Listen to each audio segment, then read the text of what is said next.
قل هل يستوي الذين يعلمون والذين لا يعلمون. بسم الله الرحمن الرحيم. الحمد لله رب العالمين، والصلاة والسلام على سيد المرسلين وإمام المتقين محمد بن عبد الله الأمين وعلى آله وصحبه ومن تبعهم بإحسان إلى يوم الدين. أما بعد. Kita telah sampai pada pelajaran ketujuh dari pelajaran Tauhid di Madrasah Islamic Center Al-Kharj. Pada pelajaran yang lalu telah kita pelajari tentang tafsir ibadah, apa itu ibadah, dan telah kita sedikit juga mendefinisikan, mengartikan arti dari Tauhidul Uluhiyah. Arti dari ibadah, ya, sekedar untuk mengulang agar kita bisa mengetahui dengan baik apa itu ibadah yang mengeluarkan seseorang dari Islam jika dilakukan kepada selain Allah. Kita kemarin katakan ada 3 syarat. Yang pertama adalah jika seseorang beribadah kepada orang lain, ya, atau menyembah sesuatu, ya, atau melakukan perbuatan dengan meyakini bahwasannya ketika dia melakukan itu untuk sesuatu itu dengan keyakinan bahwa suatu itu memiliki sifat ketuhanan, atau dia adalah Tuhan, atau dia niat untuk menyembahnya. Jadi 3 hal itu harus ada untuk mengeluarkan seseorang dari Islam. Dan kalau tidak ada, maka belum tentu perbuatan tersebut mengeluarkan dari Islam, walaupun kelihatannya dia seperti sedang ibadah. Seperti kemarin dicontohkan sujud. Jadi orang sujud, orang puasa, kemudian orang mencium kuburan, orang sujud di kuburan atau di tempat lain, itu belum tentu dia kafir, belum tentu dia musyrik. Jadi sebagian orang mengatakan bahwa ada umat Islam dianggap menyembah kubur. Padahal tidak. Kita harus lihat dulu 3 hal tadi. Apakah dia menganggap bahwa yang di kuburan itu Tuhan, memiliki sifat ketuhanan, atau dia niat untuk menyembahnya. Kalau 3 hal itu ada, salah satunya ada, berarti dia telah musyrik dan dia telah kafir. Kalau tidak, maka dia melakukan dosa besar ketika dia sujud kepada selain Allah misalkan. Ya, atau dia melakukan kemakruhan atau keharaman. Ya, kita tidak bahas itu, tapi intinya adalah kalau mau menentukan sesuatu syirik atau tidak, harus ada 3 hal yang telah disebutkan tadi. Kemudian Tauhid Al-Uluhiyah sudah dijelaskan bahwa artinya adalah mengesahkan Allah dengan perbuatan Allah. Dengan perbuatan kita, dengan perbuatan kita. Rububiyah dengan perbuatan Allah, kalau uluhiyah dengan perbuatan hamba, atau disebut dengan tauhid ibadah. Artinya kita menyembah Allah. Kita sebagai seorang hamba hanya mengesahkan Allah Subhanahu wa taala. Jadi kita sudah meyakini bahwa Allah yang menciptakan langit dan bumi, Allah yang menyembuhkan orang sakit, maka ketika meminta menyembuhkan, kita hanya meminta kepada Allah, tidak meminta kepada manusia. Tidak meminta kepada zat selain Allah. Kalau kita sudah mengetahui bahwasannya yang menyembuhkan kita hanyalah Allah Subhanahu wa taala. Kalau kita minta tolong kepada makhluk, maka permintaan tolong kita itu kita yakini bahwasannya si makhluk tidak bisa berbuat apa-apa tanpa izin Allah, tanpa izin Allah. Karena kalau tidak kita bisa musyrik nanti. Nah, jadi ketika saya datang ke dokter, saya sakit A, B, C, D. Saya punya penyakit ini. Maka kita minta tolong dokter untuk mengobati penyakit kita. Di sini kita harus meyakini bahwasannya yang menyembuhkan kita adalah Allah lewat perantara dokter. Seperti itu. Jadi tidak boleh meyakini bahwa dokter yang menyembuhkan kita, Allah tidak menyembuhkan. Tidak boleh. Ini harus dimengerti dan difahami. Kemudian setelah itu Tauhidul Uluhiyah ini dijelaskan di dalam Al-Quran. Allah berfirman, وَلَقَدْ أَرْسَلْنَا نُوحًا إِلَىٰ قَوْمِهِ إِنِّي لَكُمْ نَذِيرٌ مُبِينٌ. Dan telah kami utus Nuh kepada kaumnya, sesungguhnya aku memberi peringatan yang nyata bagi kalian, أَلَّا تَعْبُدُوا إِلَّا اللَّهِ, agar kalian tidak menyembah selain Allah. Kemudian Fir'aun berkata, قَالَ فِرْعَوْنُ وَمَا رَبُّ الْعَالَمِينَ. Fir'aun berkata, siapa Rabb al-Alamin? Siapa Rabb alam semesta, pencipta, kemudian pengatur alam semesta?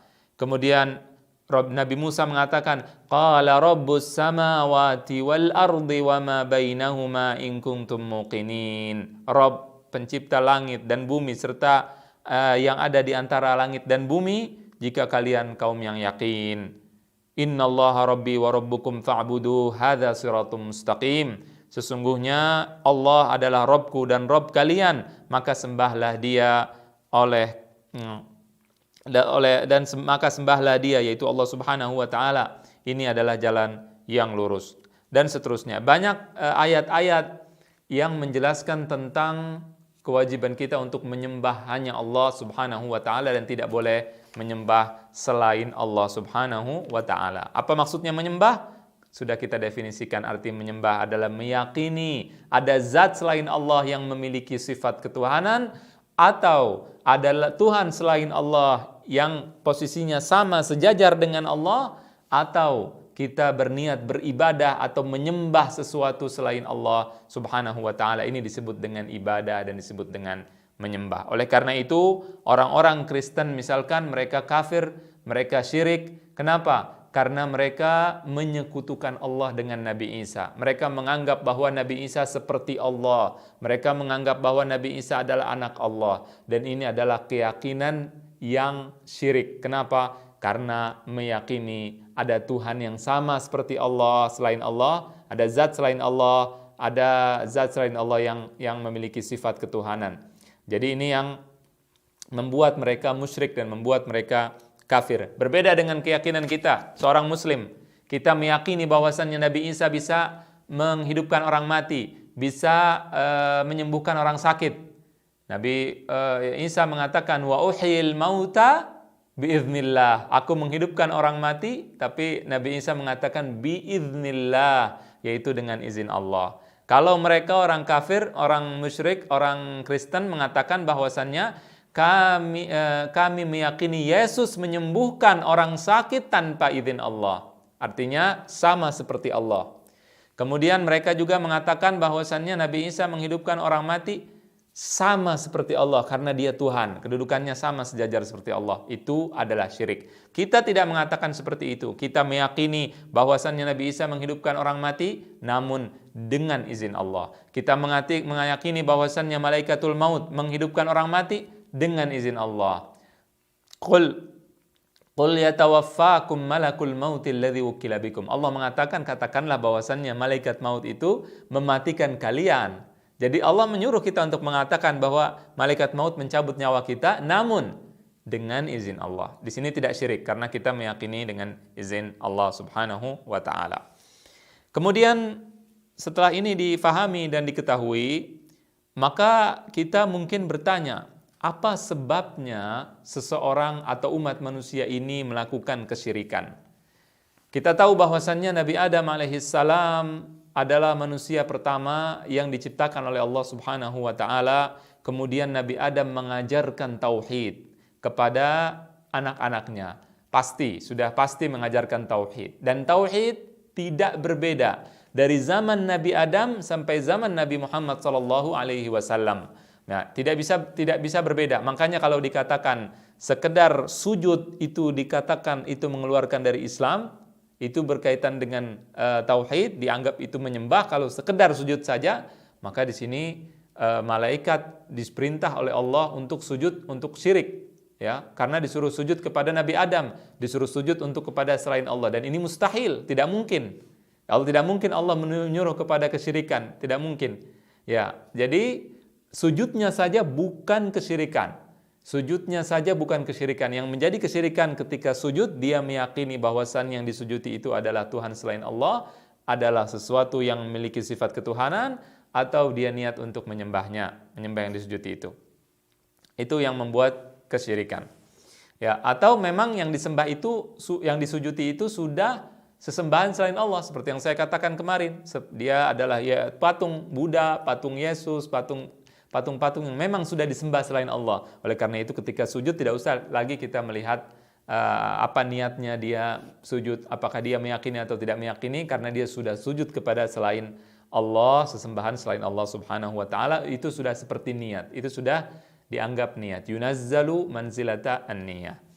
Nah, jadi apa yang menyebabkan kesyirikan? Setelah Nabi Adam alaihissalam mengajarkan akidah tauhid yang sama seperti akidah Nabi Muhammad sallallahu alaihi wasallam, yang sama seperti akidah Nabi Isa dan Nabi Musa dan Nabi Yahya, Nabi Zakaria dan seterusnya. Di sini Allah telah menjelaskan di dalam Al-Quran Al-Karim telah menjelaskan bahwasannya penyebab kesyirikan adalah ghulu atau berlebihan. Kepada siapa? Kepada orang soleh, kepada nabi, kepada orang soleh. Ketika berlebihan ghulu, maka ini yang menyebabkan kesyirikan. Allah berfirman, Ya ahlal kitab la taghlu fi dinikum.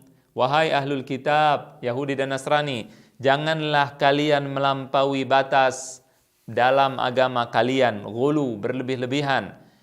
Wala taqulu 'ala Allahi illa al-haq, dan janganlah kalian mengatakan tentang Allah kecuali kebenaran. Innamal masihu Isa bin Maryam Rasulullah wa kalimatuhu alqaha ila Maryam wa ruhum minhu. فآمنوا بالله ورسله ولا تقولوا ثلاثة انتهوا خيرا لكم إنما الله إله واحد سبحانه أن يكون له ولد له ما في السماوات وما في الأرض وكفى بالله وكيلا. Wahai ahli kitab, janganlah kalian melampaui batas dalam agama kalian, dan janganlah kalian menyatakan atas Allah melainkan yang hak. Sesungguhnya Al-Masih Isa bin Maryam hanyalah utusan Allah dan kalimatnya yang ditiupkan kepada Maryam serta roh darinya. Kalimat yang ditiupkan maksudnya kun fayakun.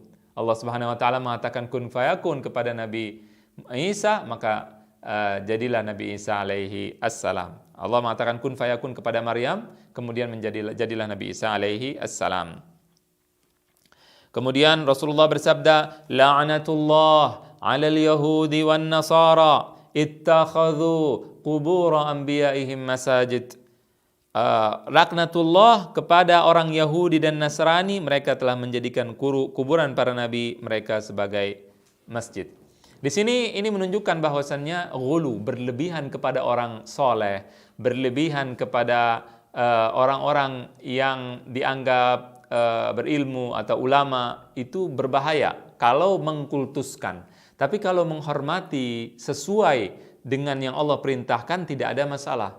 Ya, bagaimana, apa yang dimaksud dengan berlebihan dalam menghormati ulama, berlebihan dalam menghormati orang soleh? Bagaimana ketika kita menganggap bahwa mereka bisa memberi manfaat dan bisa memberi mudarat, maka di sini mulailah muncul kekultusan kepada orang soleh. Ketika mereka melakukan kesalahan dan kita cari-cari alasan. Orang soleh, misalkan ada seorang yang misalkan dia anaknya kiai, anaknya ulama, anaknya ustadz misalkan. Mungkin orangnya tidak soleh sebenarnya. Zaman sekarang mereka mengkultuskan orang yang tidak soleh. Bayangkan, orang tidak soleh zaman sekarang dikultuskan juga. Zaman dahulu hanya orang soleh. Zaman sekarang orang soleh dikultuskan dan orang yang tidak soleh juga dikultuskan. Tidak ada hubungannya dengan agama, kurang ajar kepada Allah dan kepada Rasulnya, bicara seenaknya, tidak mewajibkan untuk memakai jilbab, kemudian dia menolak untuk memakai atau menjalankan hukum Allah, kemudian dia menolak untuk diterapkannya hukum Allah Subhanahu wa taala dan sebagainya. Orang seperti ini kemudian dianggap wali, dikultuskan. Nah, ini penyebab kesyirikan juga nantinya. Dianggap bahwa dia, kalaupun dia salah, dibiarkan. Ya, dia salah, dicari-cari pentakwilan yang tidak benar. Ya, dicari-cari pembenaran yang mengada-ngada. Orang minum minuman keras dianggap, dia katakan bahwa minuman keras itu sedang dibuang ke laut dan sebagainya. Ini merupakan lelucon. Ini merupakan khuza'balat. Ya, ini merupakan kesalahan-kesalahan di dalam berpikir. Membenarkan orang yang salah itu tidak boleh di dalam agama Islam. Nah, Allah berfirman, وَقَالُوا لَا تَذَرُنَّ آلِهَتَكُمْ وَلَا تَذَرُنَّ وَدًّا وَلَا سُوَاعًا وَلَا يَغُوثَ وَيَعُوقَ وَنَسْرًا. Allah mengatakan, dan mereka berkata, yaitu kaum Nabi Nuh, jangan tinggalkan Tuhan-Tuhan kalian, jangan tinggalkan Wad, dan juga Suwa', dan juga Yaghuth, dan juga Ya'uq, dan juga Nasr. Itu 5 nama orang soleh. Di sini Al-Imam At-Tabari mengatakan, qalu, mereka berkata, yaitu orang-orang kafir, umatnya Nabi Nuh, mengatakan, ma'azzama haula'i aba'una illa li'annaha tarzuq wa tanfa' wa tadur wattakhadhuha alihah. Mereka, ayah-ayah kita, tidak menjadikan atau tidak menghormati, tidak memuliakan 5 orang tersebut kecuali karena mereka bisa memberikan manfaat dan bisa memberi mudarat, dan ini adalah syirik dalam rububiyah. Makanya saya katakan bahwa kalau sudah syirik di rububiyah otomatis syirik semua. Syirik di uluhiyah otomatis syirik semuanya. Jadi tidak bisa kita katakan bahwa sebagian syirik, sebagian tidak syirik. Maka di sini dia mengatakan kemudian mereka menjadikannya sebagai Tuhan-Tuhan. Nah, inilah kesalahan. Jadi muncul pertama kali kesyirikan ketika 5 orang soleh tersebut meninggal dunia, maka dibuatlah patung untuk mengenang mereka. Hanya mengenang mereka. Seperti yang sekarang kita lihat, ada patung pahlawan dan sebagainya. Tidak disembah. Namun generasi pertama meninggal, generasi kedua meninggal, begitu datang generasi berikutnya, maka mereka mulai mengatakan seperti yang tadi dijelaskan oleh Imam At-Tabari, bahwasannya ma'azzamaha ula abauna, para ayah kita, nenek moyang kita tidak membesarkan mereka, tidak memuliakan mereka, illa li'annaha tarzuq wa tanfa', kecuali mereka karena mereka memberikan rezeki, memberikan manfaat, wa tadur, dan memberikan mudarat, bisa memberikan kerugian kepada kita, wa takhadhuha alihah, dan mereka menjadikannya sebagai tuhan-tuhan sesembahan selain Allah. Dan naudzubillah, ini adalah penyebab kesyirikan. Jadi karena mengkultuskan seseorang, mengkultuskan orang-orang yang soleh, itu bisa membuat kesyirikan. Dan juga meyakini bahwasannya sebagian orang itu memiliki hal yang gaib, tahu hal yang gaib tanpa ada sumber dari Allah dan Rasulnya Shallallahu Alaihi Wasallam. Ya, kemudian percaya apa yang diomongi oleh mereka walaupun bertentangan dengan syariat. Ya, kalau tidak bertentangan dengan syariat tidak ada masalah. Tapi ketika bertentangan dengan syariat atau tidak peduli dengan syariat, dengan ajaran agama Islam, tidak peduli dan mengatakan fulan memiliki ilmu gaib, fulan punya kekuatan, fulan bisa mengetahui yang akan datang dan sebagainya, maka ini juga bisa mengkultuskan dan juga bisa akhirnya timbul kesyirikan. Sebagaimana kita ketahui ada sebagian orang di pantai-pantai tertentu, mereka menganggap ada zat selain Allah yang memiliki kekuatan, kemudian bisa dianggap mengetahui hal-hal yang gaib, memiliki hal-hal supranatural dan sebagainya, maka itulah penyebab juga kesyirikan. Wa indahu mafatihul ghaib la ya'lamuha illahu, dan di sisi Allah kunci-kunci yang gaib tidak ada yang mengetahui kecuali Allah Subhanahu wa taala. Allah berfirman, wa ma tadri nafsum madza taksibu ghada wa ma tadri nafsum bi ayyi ardin tamut. Tidak ada yang tahu, jiwa ini tidak ada yang tahu apa yang akan dia lakukan besok, dan tidak ada yang tahu di mana dia akan meninggal dunia. Maka oleh karena itu ketika kita meyakini sesuatu memiliki kekuatan supranatural yang tidak berdasarkan tuntunan syariat, maka di sini lama-lama kita akan memuliakan sesuatu selain Allah tersebut. Mungkin kita belum syirik, tapi dengan berjalannya waktu, bergantinya generasi, kemudian akhirnya di situ kita mulai mengatakan bahwasannya zat-zat tersebut atau manusia-manusia tersebut yang memiliki kekuatan tadi, mereka adalah sesembahan selain Allah dan kemudian disembah. Dan itulah penyebab kesyirikan di muka bumi. Allahu a'lam, mudah-mudahan kita dijauhkan dari kesyirikan, ya. Semoga Allah Subhanahu wa taala menjaga kita dan cucu kita dan keluarga kita dari kesyirikan. Demikian, wa sallallahu wasallam wa baraka ala nabiyyina Muhammadin wa ala alihi wa sahbihi ajma'in. قل هل يستوي الذين يعلمون والذين لا يعلمون